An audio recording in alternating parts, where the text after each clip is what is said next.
Ukraine के साथ 1 महीने से भी ज्यादा समय से युद्ध लड़ रहे पुतिन ने अब पूरा खेल बिगाड़ने की प्लानिंग की है। पुतिन को समझ में आ गया है कि ऐसे ही चलता रहा तो यूक्रेन को जीतने में लंबा समय लग सकता है और अगर जीत गए तो भी उस पर शासन करना या करवाना आसान नहीं होने वाला। इसीलिए अब पुतिन अपनी युद्ध नीति की कैंची से यूक्रेन को 2 हिस्सों में काटने की तैयारी कर रहे हैं। पुतिन का प्लान है कि उत्तर कोरिया और दक्षिण कोरिया की ही तर्ज पर यूक्रेन भी बंट जाए तो हिस्सा रूस की सीमाओं से जुड़ा हुआ है वो यूक्रेन से अलग हो जाए। यूक्रेन के विभाजन के इस प्लान समीकरण को समझने के लिए आपको यूक्रेन में ऐतिहासिक भाषाई विभाजन को भी समझना होगा। यूक्रेन में 3 तरह का भाषाई विभाजन है जो उसके इतिहास से जुड़ा हुआ है और इसी में पुतिन के प्लान की कुंजी है। पहला हिस्सा है यूक्रेनी भाषा बोलने वाला, दूसरा हिस्सा है रशियन भाषा बोलने वाले और तीसरा है अन्य भाषाएं बोलने वाले लोगों का। यूक्रेन में येम्पिल से चलकर क्रेमेनिच होते हुए रूस से लगी ओख्तरका सीमा तक अगर हम यूक्रेन को 2 हिस्सों में बांट दें तो इसके उत्तरी और पश्चिमी हिस्से में ज्यादातर लोग यूक्रेनी भाषा बोलते हैं। वहीं इसके पूर्वी और दक्षिणी हिस्से में रहने वाले लोगों में रूसी भाषा बोलने वाले लोग ज्यादा हैं। वहीं काले सागर और मोल्डोवा से लगी सीमा के कुछ इलाकों में अन्य भाषा बोलने वाले कुछ समुदाय भी रहते हैं। यानी देखा जाए तो भाषाई स्तर पर यूक्रेन में पहले से ही एक अलग तरह का वैचारिक विभाजन है और रूस इसी का फायदा उठाना चाहता है।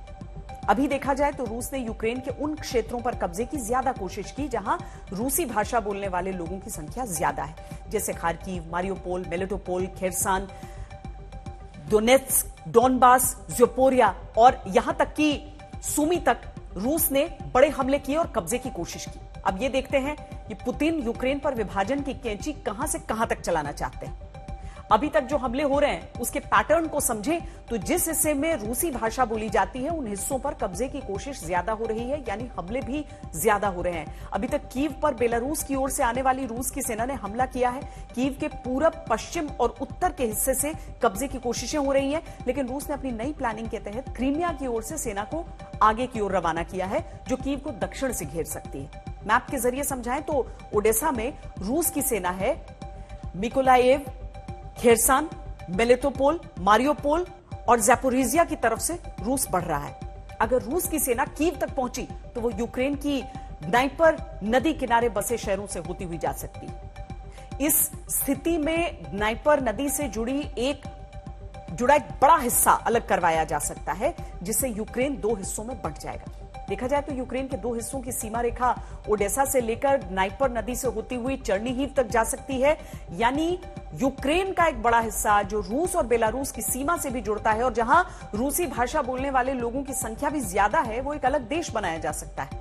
यही है यूक्रेन को युद्ध नीति की कैंची से काटने वाला पुतिन का प्लान। यूक्रेन को 2 हिस्सों में बांटने के बाद युद्ध भले ही खत्म हो जाए, लेकिन भविष्य के युद्ध के 2 मोहरे जरूर तैयार हो जाएंगे। जिस तरह से उत्तर कोरिया और दक्षिण कोरिया हैं, ठीक वैसे ही यूक्रेन के 2 हिस्से आपस में हमेशा टकराने की स्थिति में रहेंगे। इसका एक हिस्सा यूरोप और नेटो देशों की मदद हासिल करता रहेगा, दूसरा हिस्सा रूस की मदद से टकराव के लिए तैयार रहेगा। इसी प्लानिंग को कामयाब बनाने के लिए रूस ने यूक्रेन पर बमबारी तेज की है और युद्ध के 33वें दिन भी हमलों में कमी नहीं आई है।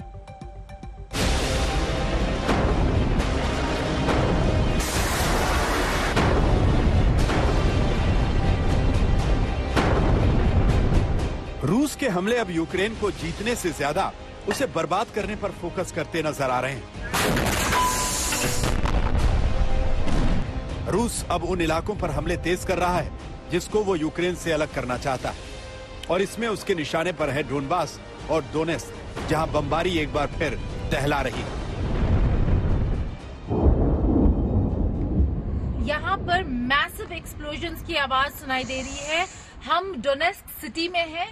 आउटस्कर्ट्स में मेजर गन फाइट हो रहा है। मरिंका में बहुत ही बड़ी लड़ाई चल रही है यूक्रेनियन फोर्सेस और रूस और डोनबास के पीपल्स मिलिशिया के बीच।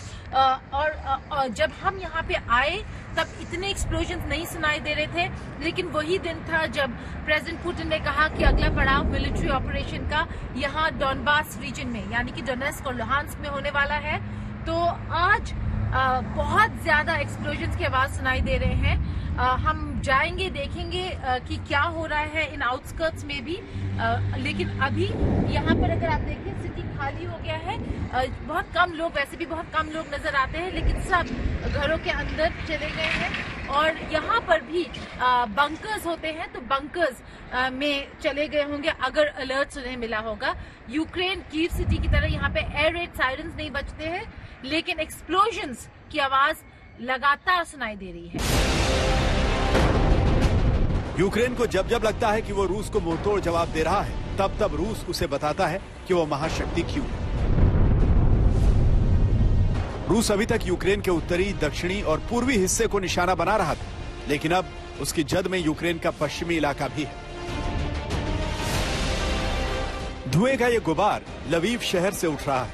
यहां रूस ने तेल के एक ठिकाने पर मिसाइल हमला किया। रूस के रक्षा मंत्रालय के मुताबिक उसकी गाइडेड मिसाइल ने लवीव रेडियो रिपेयर प्लांट और यूक्रेन के एक बड़े तेल डंप को तबाह कर दिया। रूस ने करीब 117 सैन्य ठिकानों पर मिसाइल हमले किए। लवीव ही नहीं, कीव पर भी रूस के मिसाइल हमले जारी हैं। लवीव से जब हमारी टीम कीव पहुंच रही थी, तो धमाकों की आवाजें उन तक आ रही थी। समय आज तक कीव पहुंच चुका है। हम रात भर चलते हुए कीव पहुंचे हैं और लगातार यहां बमबारी भी हो रही है और बमबारी की आवाजें आ भी रही हैं। ये कीव के जो आउटस्कर्ट्स का इलाका है, जो गांव का इलाका है, उन्हें भी अब निशाना बनाया जा रहा है। आपको याद होगा कि इससे पहले लोग शहर छोड़ छोड़ के गांवों में जा रहे थे। उनको ये उम्मीद थी कि गांव सुरक्षित रहेंगे और यही कहा भी जा रहा था कि केवल शहरों को निशाना बनाया जा रहा है। लेकिन इस समय स्थिति ये है कि कीव के आसपास के गांव भी सुरक्षित नहीं है, क्योंकि वहां पर सैन्य तैनाती काफी बड़ी संख्या में है। गांव से ही डिफेंड किया जा रहा है जितने भी रास्ते कीव में आ रहे हैं। इसीलिए रूस की सेना अब कीव के इन गांवों को भी निशाना बना रही है। कल रात भर काफी फायरिंग हुई, शेलिंग हुई, रुक रुक के धमाकों की आवाज सुनाई देती रही है। यहां पर रूस की सेना कीव को कब्जे में लेने की जल्दी में नजर आ रही है, जब कीव के अंदर हवाई हमलों से सावधान करने वाले सायरन लगातार बज रहे हैं।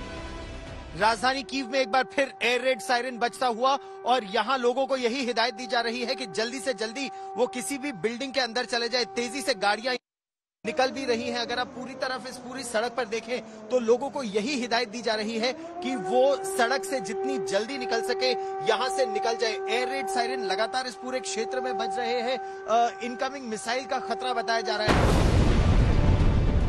यूक्रेन के कई बड़े शहर बर्बाद हो चुके हैं। मारियुपोल से आ रही तस्वीरें भयानक हैं। 5.5 लाख लोग कभी इस शहर में रहा करते थे, लेकिन आज यहाँ टूटी फूटी इमारतें नजर आ रही हैं। मारियुपोल पर रूस बड़े हमले कर रहा है। अस्पताल, स्कूल, थिएटर, हर जगह जहां पर शेल्टर बनाए गए थे वहां बड़े हमले किए गए। अभी भी हजारों लोग मारियुपोल में फंसे हुए हैं। रूस से लड़ने के लिए यूक्रेन की ओर से कई देशों से वॉलंटियर्स लड़ाके कीव पहुंच रहे हैं। हमने ऐसे 2 लड़ाकों से बात की जो कनाडा और अमेरिका से यूक्रेन की मदद के लिए कीव पहुंचे थे। We're currently at the Kiev railway station. There's curfew in place. If you notice, it's pitch dark all around, and we have to stay here till 7 in the morning. But here I bumped into Marshall and John. Marshall is from the United States of America. John is from Canada. And gentlemen, what brings you here? To help the people of Ukraine. And how do you intend helping them? I feel like with my military background, training and experience that I've gathered while serving, I can utilize here and teaching. So Marshall, incidentally, is a combat veteran. He's had extensive tours of duty overseas with the U.S. Armed Forces. John, you're helping as a volunteer. What do you do? So I will be, I'm actually bringing donations from Canada. I'll be volunteering at the Menica border crossing, just helping refugees. I passed through there a couple days ago. They definitely need.